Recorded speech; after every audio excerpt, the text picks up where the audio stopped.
So Mary, would you be able to tell me a bit about yourself? Okay, I first came to Ballina with no idea of ever being involved with gardening, farming, a farmer's market. And it was just by sheer coincidence that we happened to be in Bangalore one time, Peter and I, and saw that there was a bit of a hoo-ha carrying on just behind the pub there, and decided we'd have a look. And that was actually just prior to the start of the farmers market movement. And anyway, the few people who were there on the day decided that we were interested in getting local product into the area, and how were we going to go about it. And I suppose, being who I am, I just took it on board and decided I'd be part of that steering committee to make sure that it got up and running. And it's just amazing to think that just by a fluke, and the fact that I did have the space, I then decided to grow some basil, and from a very, very small venture, it developed and grew over the years. And I think I might have mentioned before that the farmers market in Byron has now been going for 10.5 years. And I'm happy to say that I was one of the founding members. Because what did you do before you... Very humdrum. I worked in Melbourne in an office environment for most of my working life. Yeah. And when I left Melbourne, I was working for multimedia importer, and I was their purchasing officer. Okay. Yeah, so dealing with Sanyo, Hitachi, the DVDs back then, they were over $1,000 because they had just come out. So it was quite exciting, and the multimedias and sound systems and things like that. It was quite exciting. I thoroughly enjoyed it, but after 50 odd years of being in Melbourne, I decided that I'd had enough. And so have you lived in many places throughout Australia? No. Predominantly Melbourne. I've never wanted to move away from Melbourne up until that odd occasion in my life when I said, I've had enough.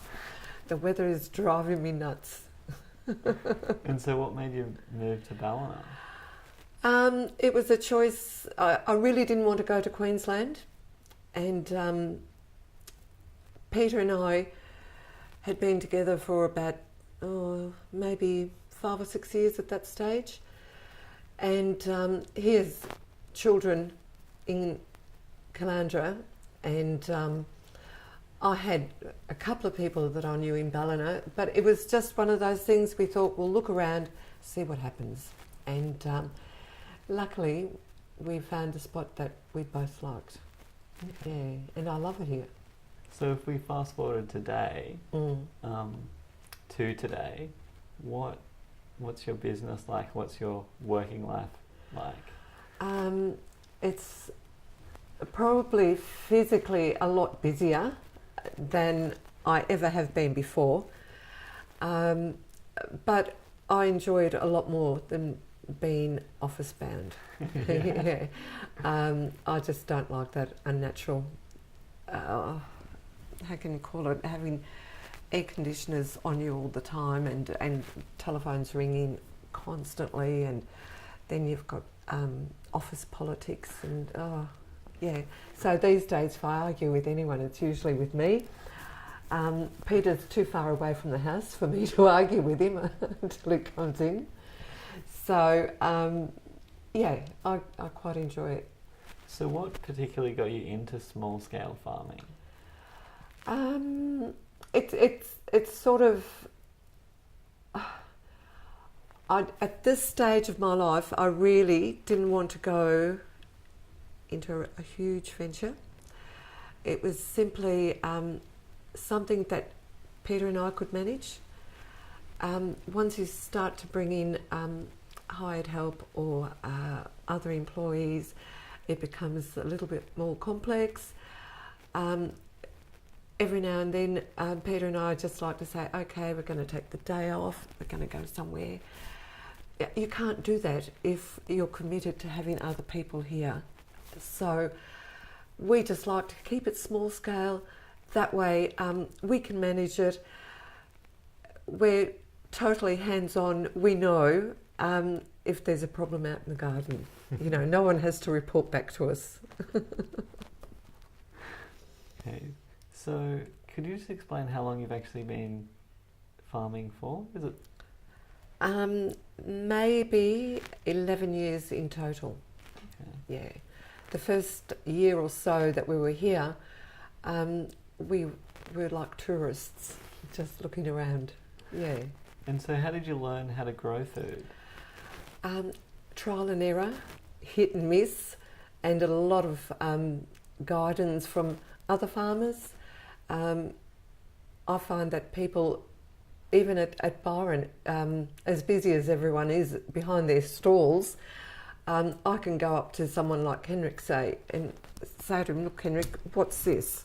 I've grown it, but I don't know what it's called or what it is or what variety it is. And if he doesn't know, someone else will know. You know, and I can ask someone like John Piccone, what do you do to feed your garlic, or how do you get your garlic growing so much bigger than mine? All those sorts of things, the bugs and the pests, everyone has some sort of cure-all. But it is trial and error, and it is a case of sometimes battling the elements. Like today with the wind? Yes, today has been reasonably good, but you know, when you're in suburbia, the weather really doesn't impact on you, whereas here, you're so reliant upon it. On your business card, it says chemical-free and pesticide-free. Mm. Could you explain to me what that means? Well, chemical-free means that as far as I can, and as far as Peter can, we try to steer clear of really, I suppose, chemicals that are really not all that healthy for human beings to ingest. There's a lot that are out there that are organically friendly or are certified okay for organic people to use. They're the ones that we use. They're a little on the expensive side, but well and truly worth it.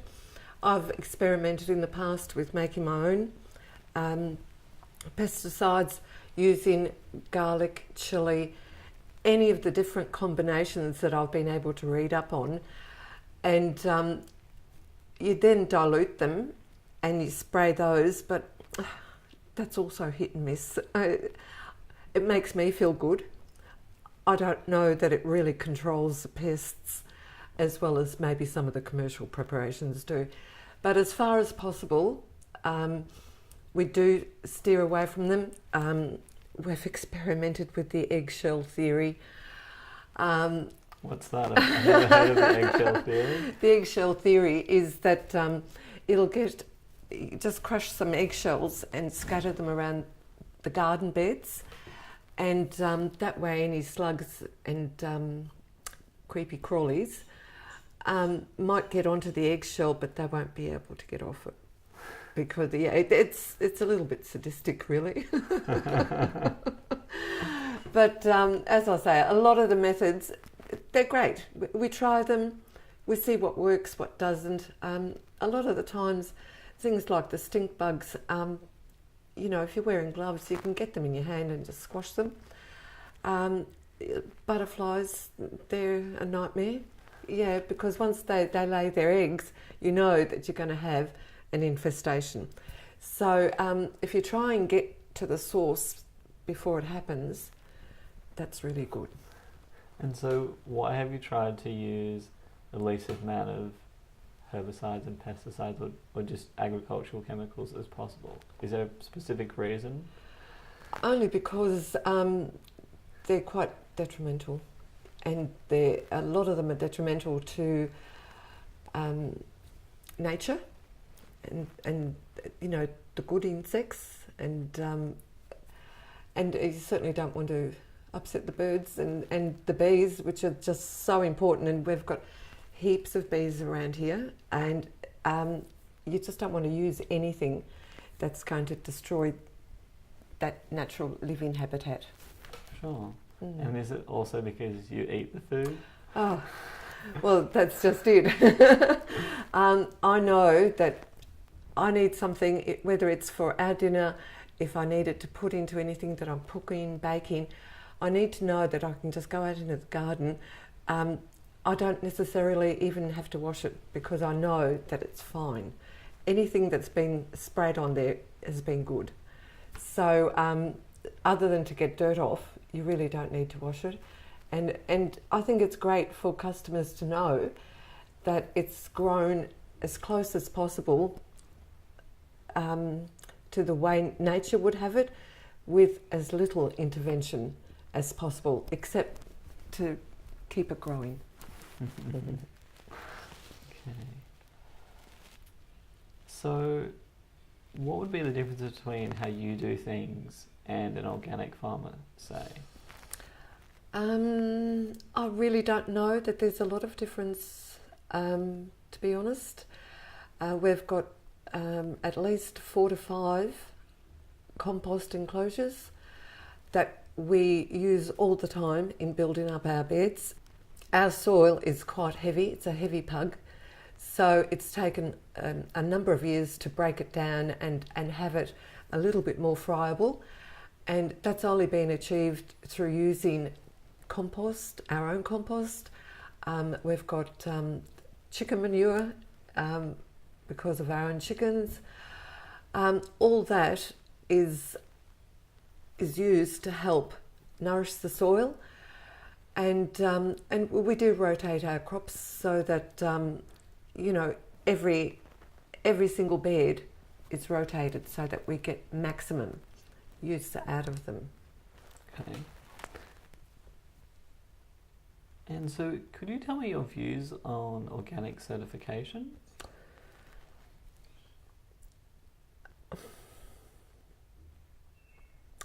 I suppose for those people who are really committed to having all organics in their diet, then yes, I suppose I can see the point in it.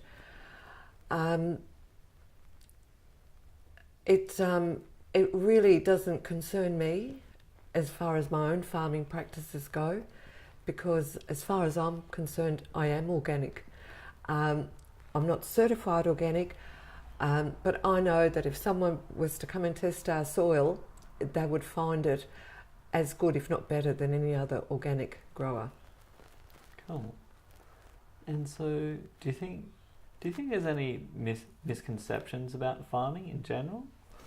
Like when you meet people and they ask you about what you grow, or do you find there's any misconceptions?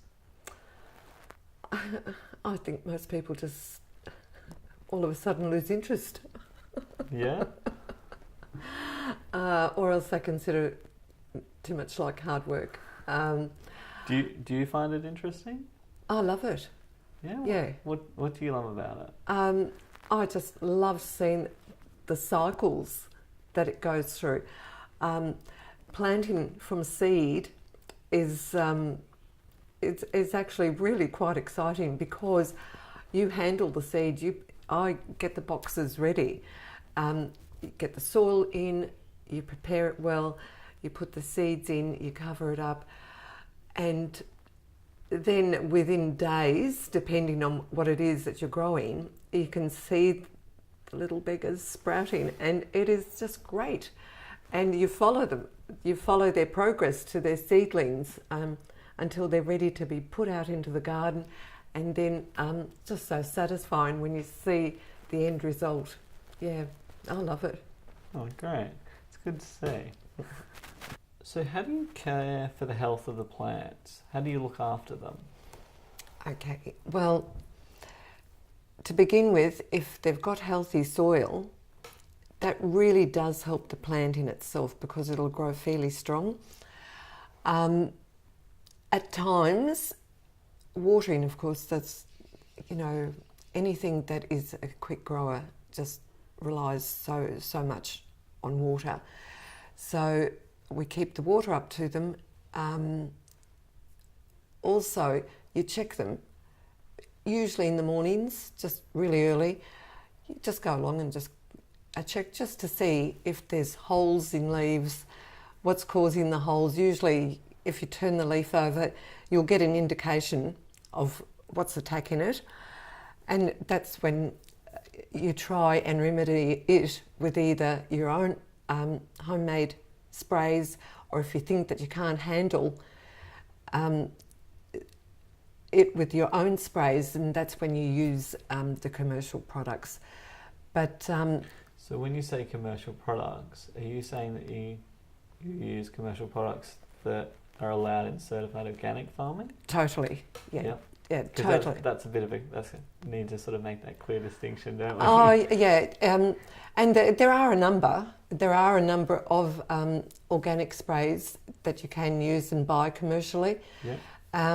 And they're the ones we wouldn't use anything else. And they're used very sparingly, I must say, because we've been, especially during the winter periods, you find that there's not really a prevalence of bugs. It's more in the summertime as the weather warms up that you find that it's a losing battle sometimes, and that's when the kale leaves will have bigger holes in them or things like that. And so you said it's really about the soil health. How do you look after the soil? Predominantly by giving it the nutrients it needs, making sure that the pH balance is right for what you're growing. Things like bulb vegetables like the beetroots or kohlrabi, anything that has got a big root, that has a different pH to, say, things like basil or lettuce or kale, where the plant needs it in its leaf form rather than down its root. So making the soil suitable for what you want to grow in it helps. And then things like a green manure crop. Say if the rocket fails for some instance, we can work that back into the soil so that it feeds it. Depending again on what you're growing, you add more nitrogen or you add lime to your soil. It also is a little bit of hit and miss still. We're still learning, but we're getting there. So, what could you explain the different things that you can actually add to the soil? Yeah, you can. So you said a green manure crop? Yes, you can grow a green manure crop and then dig that back into the soil. You can add things like, I suppose, lime or gypsum to the soil. We always add our own compost, which is, having so many of them, we're able to let them settle so that they're ready to go into the soil and be turned over. So there's any number of ways that you can improve your soil. Sometimes we've been known to put a little bit of fine sand. Okay. Especially in the beginning when it was such thick, dark pug, that in order to break it up, we needed to put quite a bit of sand through the soil so as to make it that little bit more friable. Okay. And so, how do you make your own compost? We've got lots, as you know, we've got lots of scraps, vegetable scraps. We've got chook manure. We've got lots of peel, lots of rind. With the amount of cooking and baking I do, because I do so much of the value-added products, beetroot skins, corn husks, eggshells, anything like that, all goes into the compost. And then Peter looks after that side of things, and he sort of layers it between shredded up paper, a little bit of straw, some soil, and then repeat the layers all over again. So it really does work, and it works well, and we get lots of free companions in the garden once the soil is dug out. And so I noticed that there was a few different inputs that you used that you get from outside your property. Could you tell me what those are? I didn't quite get the question. So I was talking about inputs. Like I saw you have sugarcane mulch. Yep. So I saw that, so you use organic sugarcane mulch? That's actually collected. If you look around this region, that's sugarcane down there. Yeah. When the farmers harvest their cane, quite a lot of it is left on the ground. Yep. And with one of our farming neighbours who has his own sugarcane, we ask his permission, of course, and we go along and we get ute loads of all that cane that has been left just on the ground, because they're not going to pick that up. And we dry that off for quite a few months, and then we run over it with the lawnmower. From time to time, when we run out, we do go and get the sugarcane mulch from Bunnings, but that's not often. We get nearly enough cane from the farmers here to supply us for nearly the 12 months. Okay, and is that the only input that you have to bring from outside the farm? Just about at this stage, yeah. Okay, cool. Have you ever used seaweed? Because I noticed that you're so close to the beach. We did initially. Yeah? Yeah, we did, as we did with a lot of things. Look, it's just too time consuming. Really? Yeah, it is just too time consuming, because there's quite a process before you can actually put it on your garden beds. Okay, cool. Can you explain to me the importance of saving seeds? Oh, yes, that is quite important. I only save the seeds from crops that I know I might have difficulty in sourcing the seed in future. And things like the radicchio, which is that round red, almost like a cabbage looking plant, but it's not, it's a lettuce. It's a variety of Italian lettuce, and that seed is very hard to come by. You usually have to import it, even though they've got seeds here that say it's radicchio. It's a different variety. So once I get the seed from that particular type, I will then keep that and guard it very, very carefully. The same if I happen to strike a particularly good lot of cucumbers, I will get one, I will keep one and let it grow so that I can then get the seeds from that and keep that.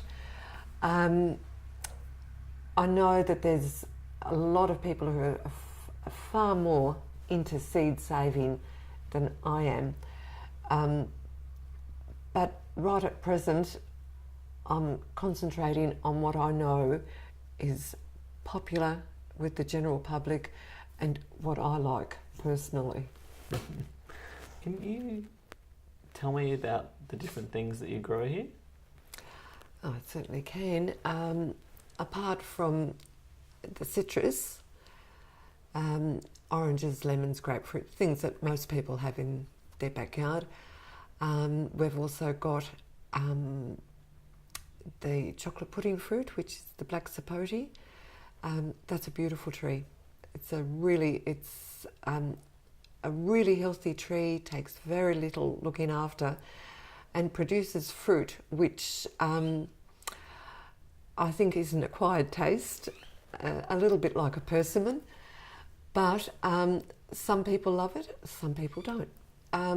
Apart from the chocolate pudding fruit, we've got locusts, limes, we've got mangoes, mulberries, and we've got a couple of pecan trees down where the silky oaks are. I don't know if you noticed it. We've got a couple of pecan trees. You wouldn't say it's huge, one or two trees, but enough to give us what we need. Okay. And what are some of the other things that you grow just to sell in the markets or to add to your products? Okay. I use a lot of chilies in my add-on products. Yeah. So things like sambal oelek, chili relish, the Thai green curry paste, they all use huge amounts of chilies. So I plant a lot of chili bushes. I grow my own beetroot so that I can make my own beetroot relish. For the Sunday market, I'll do a beetroot chocolate cake. There's things like kale, which is enormously popular at present, but that's seasonal for me. I don't try and grow it during the summer period because I find that tends to attract bugs, and at that time of the year I've got basil growing, so I really don't need to have any other bugs than normal. And things like, I have grown spring onions in the past, but I've given them away now. I've got lettuce seedlings ready to grow for the summer crop. And I've got garlic growing at present, which is, I'm in the middle of harvesting. So that's due to come out, making way for the summer crops. So, yeah. So throughout the year, how many different varieties of plants do you think you would grow? Quite a number. Possibly with each season comes its own unique vegetable, say, or fruit. And so we know that the summertime is the basil, well, for me it's a basil season. For other people it can be a lot of other things, but I use it simply because I value add to the basil. Apart from selling it in bunches, I also make a pesto with it. So I suppose over the year, maybe about three different types of plantings, so that it covers the summer to the autumn, and the autumn through to the winter and spring again. Okay. Just in the amount of varieties, like would you say you grow 20 varieties or? No, maybe 10 to 12. Okay. Yeah. Sure. The only different types of, with the kale, I've got the 3 different varieties. Yeah. There's possibly another 2 varieties, but I'm not familiar with them. And the same with the basil. There's quite a number of different varieties of basil, but predominantly I will grow the sweet basil, and sometimes just the Thai basil, just for some customers who prefer that variety.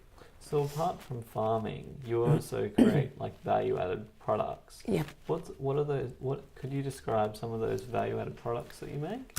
I've got quite a range. I do have quite a range, and they're also seasonal, depending on what's around. During the citrus season, which is just passed, I will make things like the Scotch marmalade or the English breakfast marmalade, orange marmalade, things that will utilise what I've got growing. Later on, when it's a lime season, I'll do lime and ginger. And ginger is also another product I grow. So, and then I've got the range of chutneys. So I'll have the tomato relish, and even though I don't grow the tomatoes myself, I get them from one of the other farmers who happens to be at Byron and also at Missingham Bridge.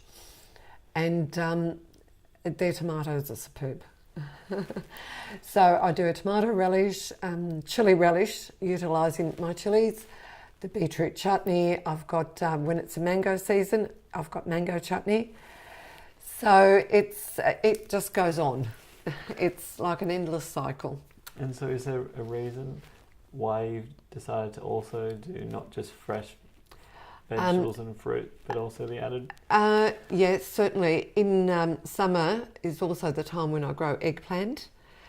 And eggplant, it's if I was the only trader at the farmer's market, it'd be great because I could sell all fresh eggplant. But the thing is, you're always going to have things come back. And so rather than waste them or try and sell them once they're really not fresh any longer, I will put them to good use, and I'll make baba ganoush, or I'll make brinjal, which is an eggplant pickle. I will do dishes such as moussaka. So I try to utilise everything that's in season. And do you try to get like the best use out of it as well? Because you said something about it being fresh. It's like you don't like to sell. Oh, totally not. No. The motto at the farmers market is that we only pick the day before, and you sell as fresh as possible. And that's what apart from the fact that it's my reputation, and I don't like to sell anything that I know has possibly been around for longer than 2 or 3 days. Oh. And particularly with things like greens or spinach or silver beet, that's as fresh as I can get it. First thing in the morning, you get there before the sun's up, so that by the time you get it in, it's still got the dew on it, and it's going to stay as fresh as possible. And so I noticed that the majority of your products are in glass jars. Why is that? Oh, a glass is the best carrier as far as I'm concerned. Not only does it keep well, but it presents better. Like, how have you come to the decision of I'll grow kale and these different varieties? In a lot of instances, it's market driven. Even though I've been growing kale for maybe 5 or 6 years, it's only been the last 2 years that I can say it's become very, very popular. And it's the same with a lot of things. If the media gets onto it and sort of promotes it to the degree that it has, then you'll find that all of a sudden there's this huge demand and you can't keep up the supply. It was the same for coriander at one stage. You know, that was the new buzz word a few years ago. And the same with rocket. I find I can't grow enough rocket to supply everyone. So it is market driven. It's also driven by the climate that we have here. It's also driven by the season. You know, what you can grow successfully And I know that other people, by having, say, a hothouse or a glass house or a sun or a shade room, can extend the life of the plants that they grow. But I'm not quite that big yet. And I've got no intention of being so. Okay.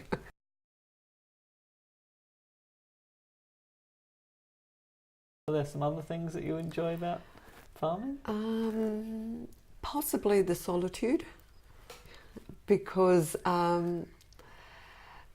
you know, when you're outside and all you have to do is step outside and a job will hit you. There's no such thing as you go outside with a plan and you stick to that plan, because something else will jump up at you. You get sidetracked, you see something and you think, I'll go and do that and then I'll get back to what I'm doing. A little bit like what we were doing this afternoon in the garden. There's just always something to do. So I think it's that part of it, and the fact that you know, it is generally so quiet and you can think. And so what's the contrast like then going to the farmer's market where it's so busy? it's wonderful for me because that's my social event for the week. I've sometimes I joke with Peter that I only get let out twice a week, and they're my social occasions. So it's lovely. I love the fact that it's just such a buzz, and having the buskers there and all the customers around, and you can see that the customers treat it as a social occasion as well. You know, everyone's meeting up with their friends, having a coffee, putting their bags down on the tables, and just generally enjoying the scene, which is yeah, it's a nice contrast. So can you tell me some of the other things that you think are important about farmers markets? Oh, there's a lot that's important about them, which is why we have seen the farmers markets spring up everywhere. Once upon a time, the Byron market was the only market around, other than the Missingham Bridge market, and now we've got a plethora of markets, and I think it's great because the good thing about the farmers market is, you know, that the person behind that trestle there is the person that's grown the food that you're going to buy, and if you want to know anything, you can ask me directly, or Kenrick, or Wally and Vicky. I think that's such a treat, because you can't pick up something from the supermarket and say, oh gosh, I wonder where this cabbage was grown, or where are these grapes from.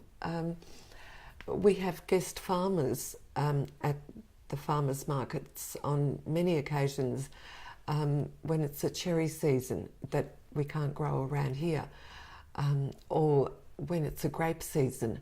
So, you know, we're just so fortunate that we can get the food that is local, that's seasonally grown, that is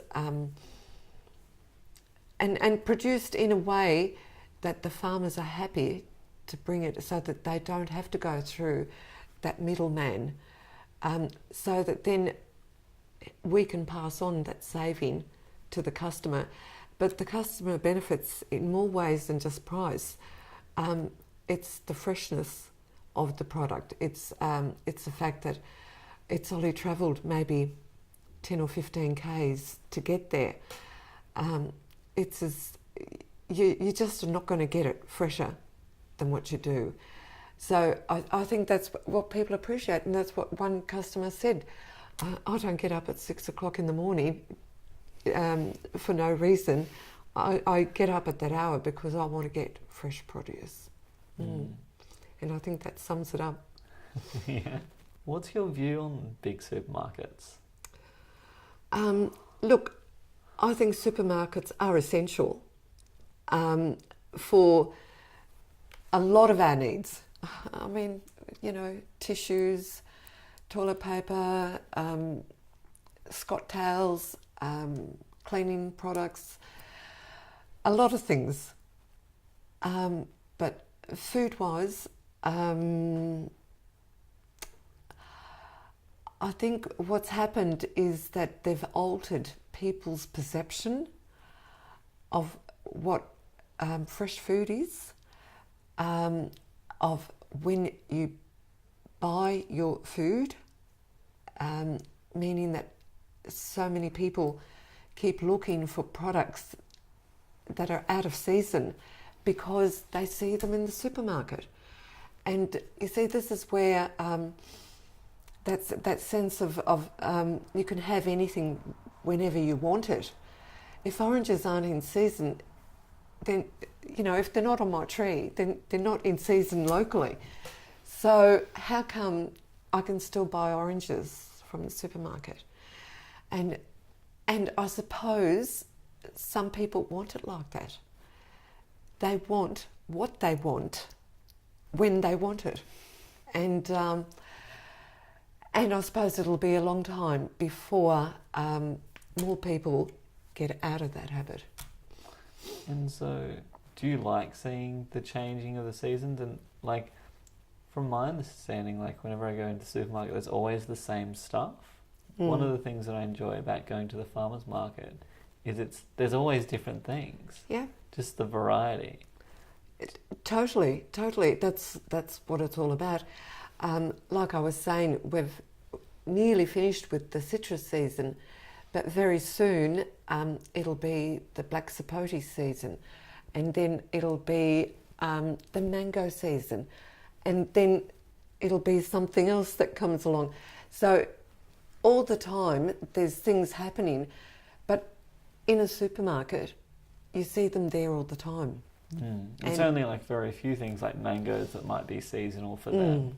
That's true. And they'll get them either from Queensland when they first appear, and then it'll be the local products, and then it'll be from further down south.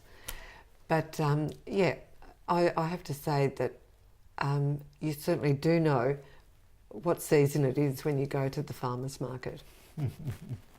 Do you think food free of chemicals and pesticides should be the standard food that people eat? In an ideal world, it would be wonderful, yes.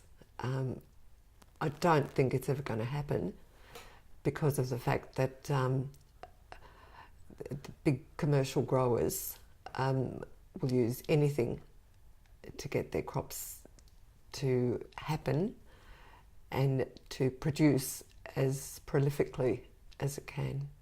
Okay. Do you think that it costs more to not use chemicals and pesticides? Yes. Yeah? Why do you think that is? Because you get a much higher attrition rate. Okay. Yeah. And is it more time consuming to look after the plants? It is a little, yeah. And look, on a really huge scale, you'd have to be extremely, you'd have to be really well financed to be able to, and when I say on a big scale, I mean hundreds and hundreds of hectares, you'd have to really be financed well to do it on an organic basis. So do you think that buying from smaller farms can be more sustainable? Yes, I do. As I say, we're really small scale here, but even a slightly bigger, yes, you can do it. It does take that little bit more work, and that's why I suppose in the long run it does cost that little bit more. Do you think the price is worth the difference? Yes. Sometimes I think organic farmers do overprice, but on the whole, I'd say that they do have to recoup their costs. Do you sell any of your produce to retailers or wholesalers? No. And why is that? I prefer to either, what I don't sell at the farmer's market, I will utilise myself. I just do not. That was my mantra. I will only sell direct to the public, and anything that I don't sell, I'll use myself. Or we've got at Byron, we've got a really, really good system there that towards the end of the market, the Liberation Larder comes along and they collect what we haven't sold, and they use it in their cooking for the homeless in Byron. And I can't think of a better organisation to donate my food to. I guess because my dad came from like organic wholesaling, so he sees like a lot of, or from his experience over 30 years, he saw a lot of price gouging in how, say, agents would buy food from farmers for quite little price and then put such a large markup on it. And I always find it very interesting to look at the price differences between farmers markets and retail and wholesale.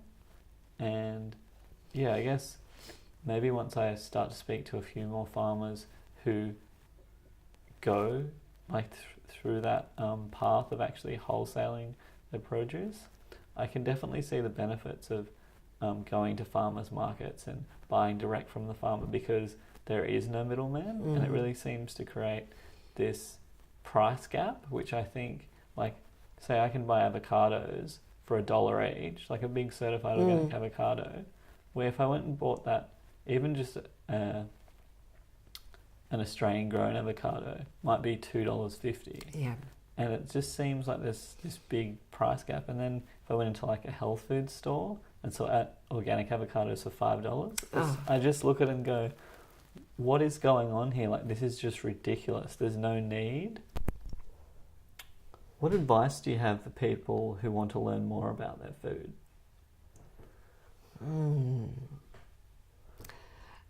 Some people have a specific need to know more about their food, whether they've had a health scare or whether they've had an awakening. There's quite a number of reasons that people ask me specifically, are you organic or are you spray-free, etc. So if people really need to know more, they should talk to people on the land.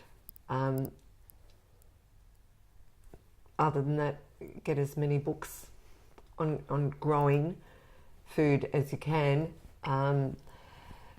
But yeah, it just depends on what their reason is for wanting to know. Is it just general education, or is it for a specific diet, or is it related to their health conditions? Something like that. What I'm trying to figure out is, if I've never purchased food from a farmer before, what are some important things that I should ask them to be able to tell if they're doing the right thing? Well, firstly, you can't always be swayed by the way something looks. That's also another downside of the supermarkets, I suppose, because the public has been used to seeing everything looking perfect. Oranges that are perfectly round and orange in colour, apples that are all smooth. Everything is just supersonic, looking fabulous. And in reality, they don't always look like that, you know. So it's almost like don't judge a book by its cover. Say if sometimes my beetroots might be a little bit misshapen, they still taste good. If they're not perfectly round, it doesn't matter. They're the sort of things, as long as the colour is good, as long as they feel firm, as long as you can tell that they're freshly picked, its actual appearance isn't all that important. Things like the mandarins, you know, their skin might not be as shiny as you sometimes see, but once you peel the skin off, the inside is perfect. So things like that are really important to take into account because, you know, if you're not going to eat the skin of something, then it doesn't really matter if it's not perfectly shiny or perfectly orange. So would you be able to tell me some important questions to ask farmers about their food? Like if you're going to buy beetroot off someone, what would you ask them about? Okay. Well, if I was really interested, I'd ask them what variety it was, how long it's been in the ground for, because that's usually an indicator.